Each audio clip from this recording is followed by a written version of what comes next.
Well, kia ora, everybody, and thank you for joining us today.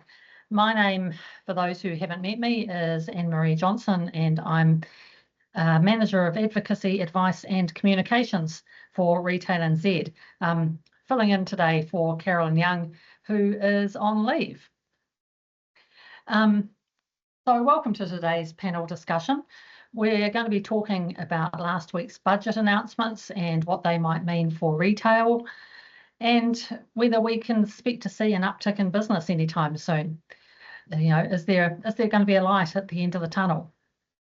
So joining me on the panel today are Catherine Baird, who is Director of Advocacy for BusinessNZ, which is New Zealand's largest business advocacy network, representing thousands of businesses of all sizes.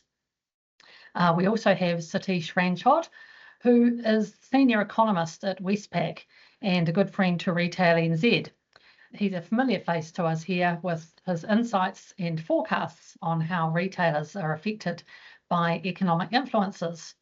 And our third panellist is Dann, who is Business Editor at Large for the New Zealand Herald.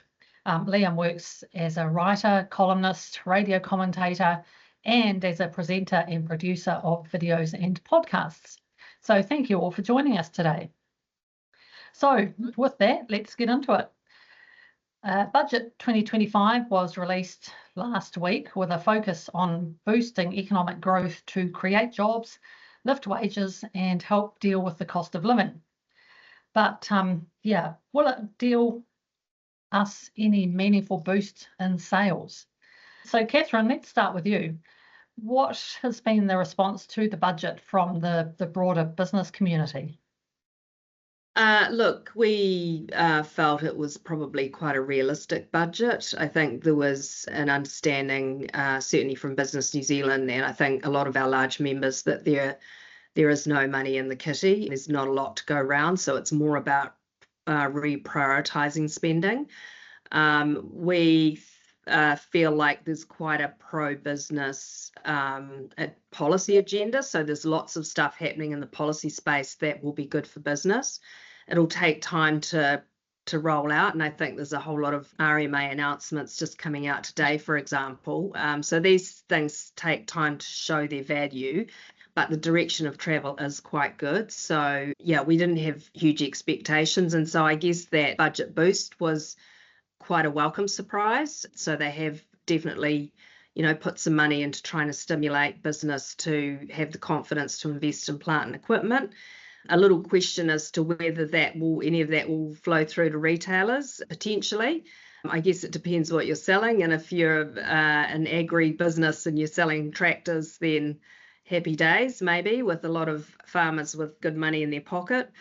And I also wondered, but I'm not sure whether, because there is that applies to new commercial buildings as well, that 20% boost that you can offset against your tax. So whether any of that will flow through to the retail, whether they will share that in terms of rent reductions, goodness only knows, possibly not. You'll know your landlords better than me.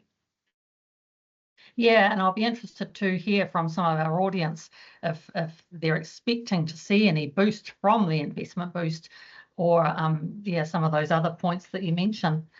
Satish, there is a forecast for a gradual economic recovery and lower interest rates, and of course we saw the latest announcement from the Reserve Bank yesterday, down to 3.25. So how do you think this might influence consumer confidence and retail spending in the short to medium term? Well, I think the key word that you mentioned there was gradual, and that is what we're looking at. I mean, when we've been talking to businesses around the country, they are still telling us things are pretty soft, but importantly, it's not seeing things going backwards like they did over the past couple of years. Instead, it's more of a stabilization. And those lower interest rates, they have been a really important factor. We've seen business confidence picking up over the past few months. And when we look to the second part of this year, we think that we'll actually see quite a boost to activity coming through. Because of course, in New Zealand, a lot of us fix our mortgages. Even though interest rates have fallen pretty sharply over the past year, a lot of people are yet to feel that in terms of what they're actually seeing in their wallets. But over the next few months, more and more people will be refixing onto lower rates, potentially rates that are 170 to 200 points lower. For an average mortgage, that could be putting $300 to $400 a month back into your pocket, an order of magnitude larger than the tax cuts that we had last year. And so that will be quite an important driver. Now, there wasn't anything necessarily in the budget that was going to provide a sugar rush in terms of retail spending, but it was a prudent budget. It's not going to be doing anything that'll significantly add to inflation pressures. That should throw off that interest rate cycle. So the mix of policy setting there for the measured approach from fiscal policy, easier interest rates, I think that'll be positive for households and businesses, but it's still going to be a gradual period.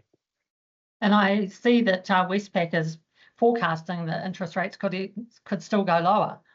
We're forecasting that there will be another cut coming up, but we're conscious that conditions are changing. The Reserve Bank yesterday didn't give a strong signal. They were really talking about a conditional outlook for the economy, watching how data goes. And right now we are seeing things stabilize. We think that there's probably scope for at least one more cut. But if you're banking on a really significant further drop from here, after rates have already dropped 225 points, I think that might be there's a risk that those sorts of expectations could be disappointed. Okay, thank you. And Liam, what's your overall view of the budget? What are you hearing from your contacts? Yeah, I think it's well, from a business point of view, they committed probably more wholeheartedly to the capital depreciation tax rebate, and that's a good thing, but it's a kind of a long-term thing in a way. I mean, there'll be some short-term benefits if you're looking at a tradie looking to buy a new ute next year, and will be a little bit of stimulus, but overall it's designed to try and lift productivity and GDP growth over a longer period. So there wasn't, as you say, much of a sugar rush. Yeah, I think it's interesting on the rate cut. If you're in downtown Auckland or maybe central Wellington, you might look at it and go, gee, why were they not even talking about a 50 basis point cut? They had a split decision and considered leaving the rate on hold.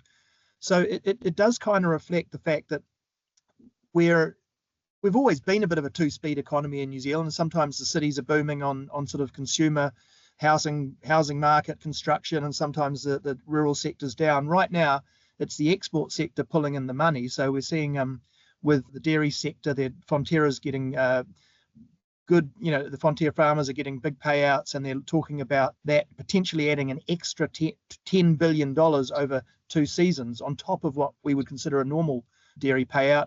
Beef prices are very high. The kiwi fruit growers have just had a record season. So that stuff means money's coming into the country. And of course, the Reserve Bank kind of has to look at it all on aggregate. And it doesn't feel that good, I think, if you're a retailer or in hospitality, or probably worst of all at the moment, the construction sector, which may well even still be sort of in recessionary territory. So, yeah, it is pretty difficult. But the bright spot, I suppose, and I know I'm conscious we've been, there was that survive till 25, and it just does seem to be taking an awful long time. But the interest rates are still to pass through to most people's pockets, or to a large chunk of people's pockets. We may see another cut. We may even see another 2 cuts. But if we don't, it's because things are going better than expected. So that's going one way. That money coming to the rural sector does start to flow through eventually. I mean, New Zealand's a small place. Maybe Auckland and Wellington are a little bit disconnected, but Hamilton, Christchurch, Tauranga all get a fairly quick benefit from money coming to the provincial economy. So I think those things are pretty good. And there's this giant uncertainty around tariffs and all that sort of stuff. Just as I was coming in here, we've just had breaking news that the US, I didn't even know it existed, the US Federal Court of International Trade has blocked all of Donald Trump's tariffs and said that they're illegal. So that's quite big news. He'll go to the Supreme Court. And it just is another example of this extreme uncertainty. We don't know what's coming out day to day on tariffs, but as it stands at this minute, they're off the table. They'll probably be back, and some, they're not going away. He's going to fight it in the Supreme Court, but that part of the equation is something that we just can't deal with in terms of what it's going to do to. And so that's why you saw the Reserve Bank running scenarios where they said, well, there's going to be some impact, but we don't know whether it's going to be inflationary or disinflationary. They just don't know. Yeah, there's a lot of unknowns out there at the moment, that's for sure. So I'll open this to any of you, really. Do you have any thoughts about how retailers can position themselves to take best advantage of, a scheme like Investment Boost? Obviously, not everybody is going to be able to use it or to to maximise it, but what do you think that retailers should be looking at?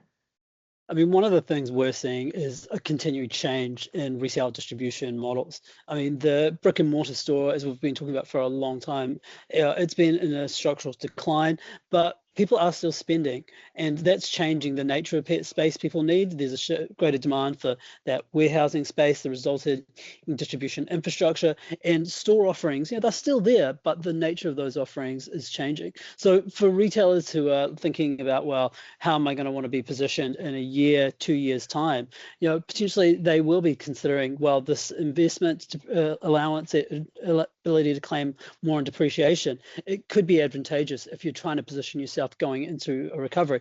But you'd appreciate that for a lot of businesses, there is still a lot of uncertainty. When we've spoken to them, especially those tariff concerns Liam was mentioning, they one of the factors that have prompted a lot of people to take a second look at their investment plans. I suspect there'll still be a bit of caution, but I think from the businesses we've spoken to, they've generally been pretty welcoming of this change. Right. Well, speaking of investments, let's talk about KiwiSaver. So there was quite a few changes for that in the budget, with the default rate of employee and employer contributions increasing from 3 to 4% of salary and wages over the next 3 years, and government contribution being halved to a maximum of $260 odd. So, Catherine, what do you see that this could mean for businesses, for employers? Will it have an impact on wages? Yeah, look, I think it's probably, well, definitely will be a bit more challenging to navigate if you're a small to medium-sized business, because you are going to have to contribute more into KiwiSaver. I think the fact that it's being phased in over a bit of time gives businesses time to plan for it. We were supportive of it as a move because we have a really major problem in New Zealand that our savings rates are terrible. And the contributions here from both employer and employee are about half of what Australians are putting away every year. And so we're going to end up with a lot of people really living in poverty if we don't do something about it. So we were definitely supportive of lifting that savings rate. And hopefully the fact that it's being phased in gives businesses time to plan. What eventually happens is it becomes part of the salary package, essentially. So, when you're hiring new people, you take into account that contribution going into KiwiSaver. So over time, I don't think people will notice it. And, look, definitely a bit hard on people on really low incomes because, for them to save is difficult because they haven't got enough to live on. So I think for them it's tricky, but we think it's a good direction of travel because we also need the political parties, frankly, to talk about pushing out the age of retirement, and that needs to be depoliticized. Both major parties need to agree on that and stop using it as a political football. And again, you need a long lead-in time, so young people, know how long they're going to be working for. But also, if you get to your retirement, you've got $1 million in your retirement pot, well, happy days. Indeed. Liam, anything to add? Yeah, I mean, I have some sympathy around the difficulty for the smaller and medium retailers. There's been a lot of extra cost if you go back through like the big minimum wage hikes. And I mean, I don't begrudge people in minimum wage, but if you think about how much cost is involved and how many, if you're getting teenagers like my son working at KFC getting $23.50 an hour and living at home, he's doing pretty well. The KiwiSaver thing is, it's sort of another thing on top of that. But the timing, as it's being phased in, is probably not so bad in the sense that comes as there's a bit more slack in the labour market, and we're not seeing the wage pressure that was there 2 years ago. So that will balance out a little bit. And I suppose, I am supportive of it overall because I agree with Catherine. We do need to sort of save our way out of some financial trouble, and I think a good long-term way to look at it is that we want to try and smooth out these troughs in our economic cycle the way we look across the Tasman. And if people have got a big lump sum, a much bigger lump sum in their KiwiSaver, it will maintain confidence. When we go through a bad patch, that they may feel more confident just still going out and buying some new clothes or spending or eating out, because they know that, a bit like we've tended to rely on house prices in New Zealand for that. and having the savings in the bank will help long term. I appreciate short term, it still is going to create some difficulties. And I guess long term too, you're going to have more money in the economy for investment, which has got to be a good thing when you compare us to Australia. Yeah, absolutely. And Catherine, maybe not directly related to the budget, but when we were talking the other day, you mentioned some work that BusinessNZ has been doing around bringing in some of those major medical conferences into New Zealand and just some other opportunities for retailers that might be out there.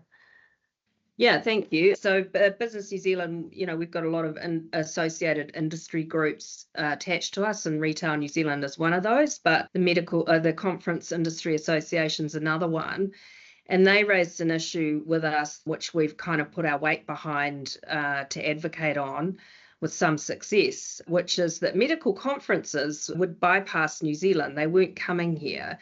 And the Global Medical Conference is worth apparently $30 billion annually. So these are massive conferences with high net worth individuals, and they move around the world. They would love to come to New Zealand, because who wouldn't? It's on everybody's bucket list, and nothing like a good conference to give you a good excuse to come. But they couldn't come here because MedSafe were basically taking the view that the trade shows that are attached to these conferences was akin to advertising. And so therefore they wouldn't let the trade show aspect go ahead. And of course, as we all know, to have a successful conference, often it's the trade exhibitors that, make it stack up. So we've raised that with a lot of ministers. The government's definitely keen to get it. I mean, it's really just a matter of interpretation from MedSafe. So I think that's going to change, and that'll be fantastic. And I have seen estimates that could be worth up to $90 million a year for New Zealand. So, just getting those trade shows to come here, I think is it's a big positive impact for retail and hospitality. And just on that note, I noticed that an announcement's just come out today. It's not a huge amount of money, but 2.6 million in to support 152 regional events from tourism and hospitality, and they are focusing this money on the regions. So Wakaama in the Waikato, National Jazz Festival in the Bay of Plenty, Hokitika Wild Food. So that kind of stuff that, brings people to your region, boosts the activity. And I think we've all got to be advocating for, being really open to getting all of that outward coming in here. And I would probably actually just, while I'm at it, throw cruise ships in the mix. So cruise ships have been down about 20% visiting New Zealand. And apparently that's because we've become a very high cost place to come to. There's been an 88% increase in customs processing fees, a tripling of the visitor levy to $100 a person. And then we have some very stringent biofouling regulations. And again, look, I think this is very much on the political radar. I think there is a will to, nobody wanted to make New Zealand the most expensive destination to come to. And I think with the biofouling, apparently the Port of Auckland is looking at potentially opening a whole cleaning service. So again, I think there is political will to fix this. So we need to get all those cruise ships back, because, those people rock into town and hopefully buy something. Yeah, and Liam, I think all that goes back to what you were saying about us being a two-speed economy with a lot of activity in the regions that the cities aren't necessarily benefiting from. Are there any particular regions that you're seeing that are doing best? Well, I mean, Satish probably knows better in the sense that they do a regional roundup, but I think the general gist is that the southern regions, because where tourism is coming back, that's combining with the agricultural stuff. So you're seeing Southland, Otago, Canterbury doing quite well. Yeah, so I mean, maybe Satish wants to pick up on that just because he might have a bit more insight into the what Westpac's seeing. But that cruise ship analogy is a good one, sort of for the whole tourism industry, because it just hasn't. It's sort of creeping back to where we were in pre-COVID. Well, that's still not counting. You'd have hoped that we'd have had 5 years of growth, continued growth. So we're a long way behind on tourism, and I think that's a big driver. Immigration also, we had this enormous boom, and then we saw it come off dramatically, and you sort of feel the change there, the difference between 130,000 net gain in migrants with a lot of Kiwis going out, and then it's got down to 32,000 or something net gain. But what we're seeing in the short term in the last few months is that starting to turn again.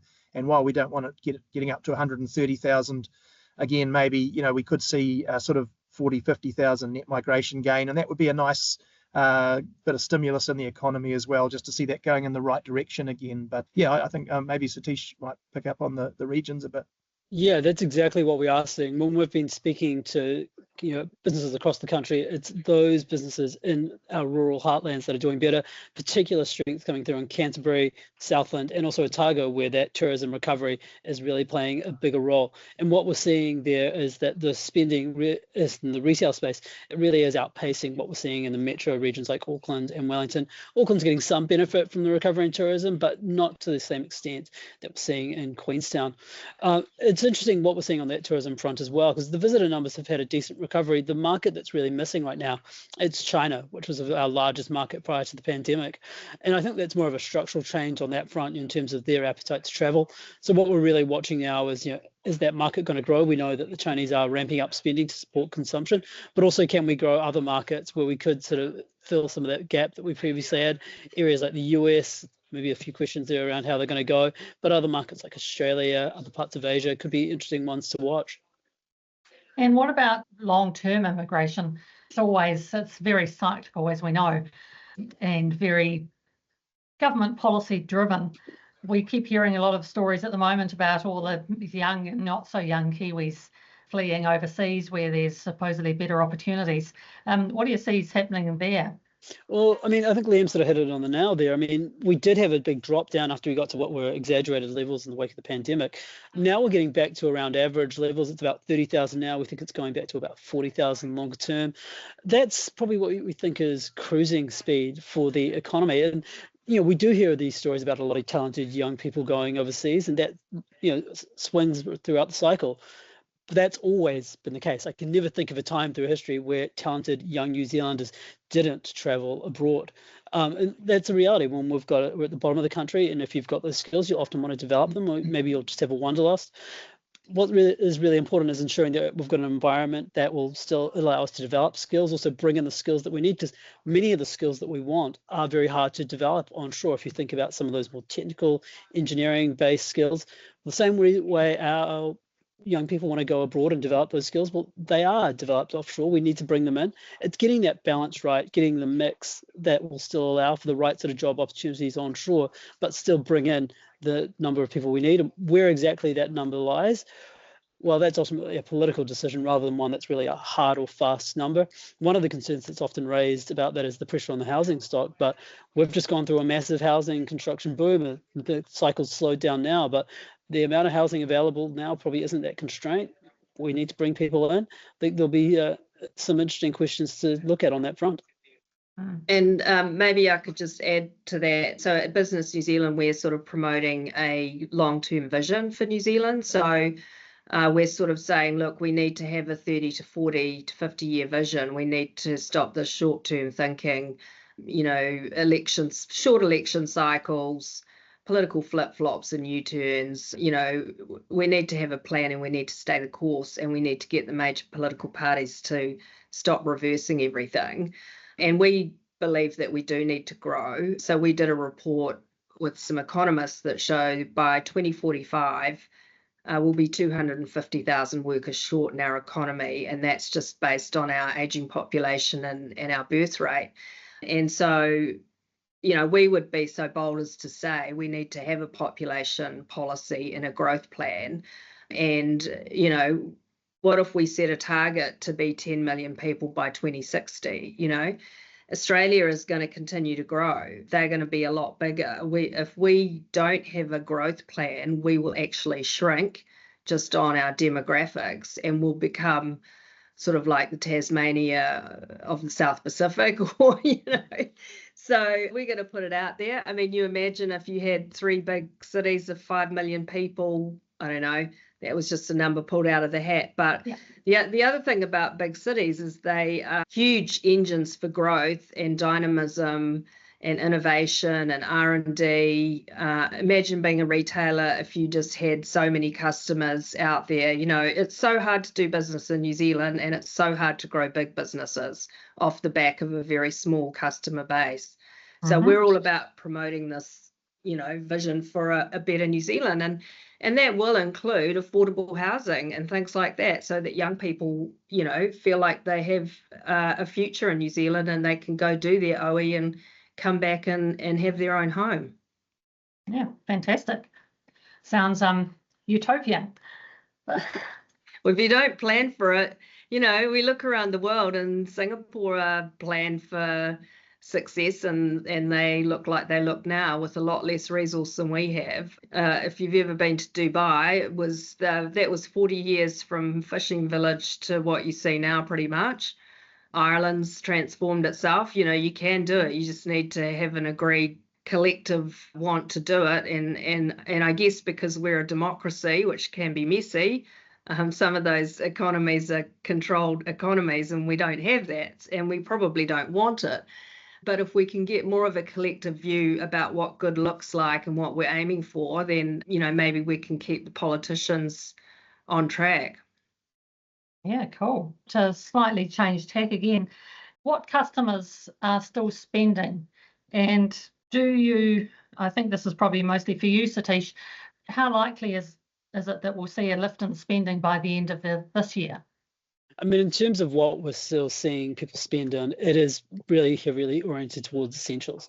If I think about that more discretionary spending component, which will be spread right across the income spectrum, that's where we're seeing sluggish demand come through: household furnishings, apparel, things like that, also in the hospitality space. I think there's a pretty good chance we will see spending picking up as we go into the back part of the year. It's about 50% of the mortgage book that is going to reprice just over the next 6 months. And there are some pretty big reductions in borrowing rates that people will see. And when that starts to hit their pockets, we'll hopefully also be in a period where the economic growth is picking up. I think that'll give quite a boost to spending appetites. And importantly, that will be spread right across the income spectrum and the economy. It should give quite a powerful boost. Sounds good. And I'm sure that'll come as a reassurance to a lot of retailers. So, Liam, do you have any advice for retailers wanting to best position themselves? It's tough, isn't it? Because, you get very focused on cash flow and survival, and that means that, it's harder to be thinking about opportunities and things like a new website or a new, getting more technologically and, more online focused, all that sort of stuff. But, because retail, a bit like the media, actually, we're in the thick of that too, feels it very acutely when we have an economic downturn, because we're all about, advertising spend and so we're at the front end there.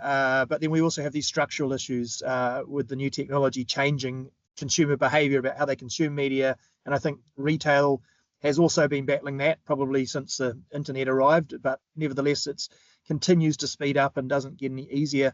So I think the challenge is to try and, it's almost sort of darkest before the dawn, and it's been a long sort of dark patch, partly because the good times, I think, the last time there was a bit of a boom was during COVID, when that stimulus money went in, and we weren't sort of relaxed enough to enjoy it because it was always overshadowed by more lockdowns and concern about how long this whole thing would go on. And so we didn't really sort of enjoy that boom the way we might have.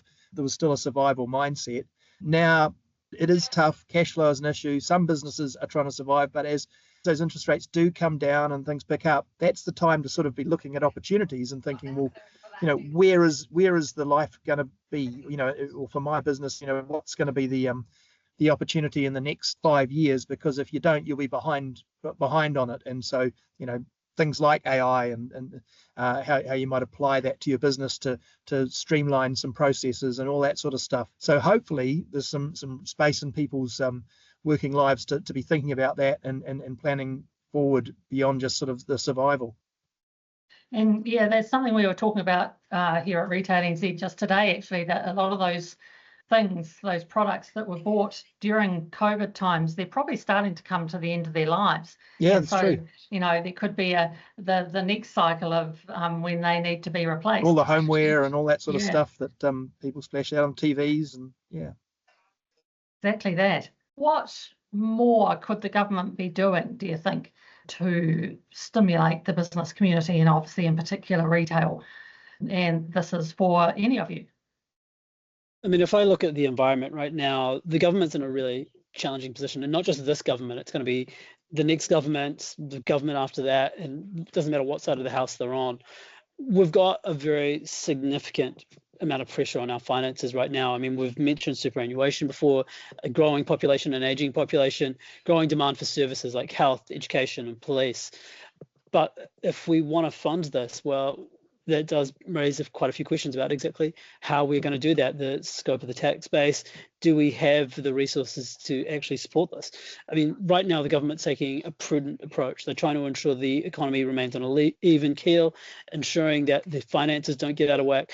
That allows us to then have monetary policy and interest rates that are going to hopefully be supportive. It is that mix of policy. If we're looking for a sugar rush that the government could deliver to help boost spending, it's a lot tougher while also keeping those finances in check. But we're going into an election next year. We could be seeing something rolled out directly to support households, some form of cost of living or tax focus. But again, it's got to be a balanced approach. Otherwise, we will run into those longer term sustainability issues. One thing that they probably are looking at, that Catherine's already mentioned, some of those issues around business regulation that'll be quite important for not just retailers, but a lot of businesses. And of course, it was something that we talked about this being a mid-election cycle budget. So this is the one that they're careful This is the tough one. Yeah. Also, I think what they can do that doesn't cost anything really is sell a vision. So it's leadership and instilling confidence. And so I know, and I sort of sympathise, because I know Christopher Luxon and Nicola Willis really want to be focused on this. They are out there trying to sell a vision and sort of convince New Zealand there's a pathway, that they're doing trade deals and that there's long-term growth. But I think, again, the nature of politics in New Zealand, you've got two minor parties that sort of sell themselves on more peripheral issues that often dominate the media. So we end up debating these things and going around in circles, and it feels like there's this division. When you're trying to get through a sort of a long, slow turn in the cycle and the recovery, you're trying to get people, confidence is huge. And so, I think it's a leadership challenge, and I think they could, there's room for improvement. I understand that they are out there trying to sell that. They're trying to sell the go for growth. All that stuff, because if you believe in the longer term future, you're more likely to ride out the tough times. Yeah, definitely. Yeah, I'd agree with that. I think, like I sort of said right at the start, there's a lot that they're doing in the policy space that is business friendly, but it'll take time for that to flow through into people experiencing it. So just reforming the Resource Management Act will make building and construction and new infrastructure investment way easier. Foreign direct investment, they're trying to make the rules easier for foreign investors to bring their money here, for talented people to come here, for high net worth individuals to come here. So all of those rules are being tilted in a way more positive direction.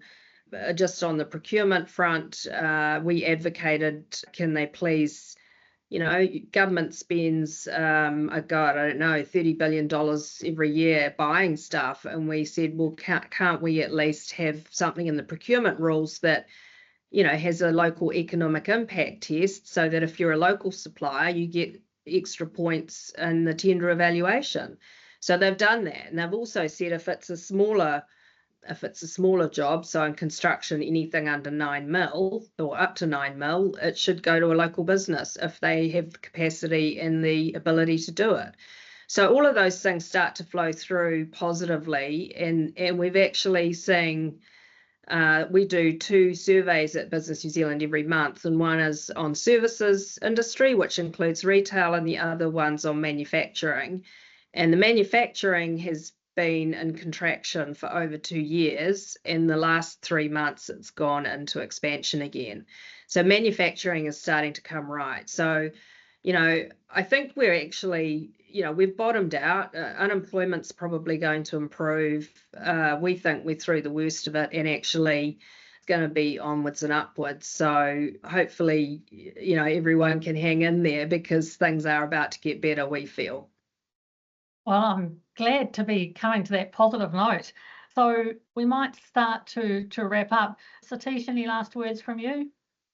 I think it'll be a really forget the survive 225 thing. I think it's really appreciate that it's going to be gradual. Appreciate there is going to be a lot of uncertainty, especially coming from offshore, but we have got some positive drivers coming through in the economy. So fingers crossed, it will be a better period as we go into the end of this year.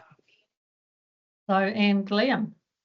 Yeah, I want to take that optimistic tone as well. Just be aware that it's not a straight line. So there'll be some headlines. I think the construction sector is still under a lot of pressure. So you might see some tough headlines about construction businesses. I don't know anything. I just, based on what we're hearing and the amount of stress that they're under and the pipeline of work. So in places like Auckland, it's going to be tough. But yeah, we didn't touch on it too much, but also I think we'll see the housing market sort of balance out a bit and a little bit of growth there, and that brings a bit of confidence back to some consumers as well. So yeah, I think gradual, but heading in the right direction. We've got to be confident because there's no point not being. Well, true that. And if you've been around long enough, you know these cycles do eventually come to an end. So thank you very much to our panelists for joining us today. It's been a real pleasure to speak with you and just chew through some of these ideas. Thank you also to our Retail NZ partners whose support enables us to keep you up to date with everything retail. I hope you all enjoyed the episode, and thank you for taking a few minutes out of your day to join us. So, ka kite anō, bye for now. Bye, everybody. Yeah, cheers, guys.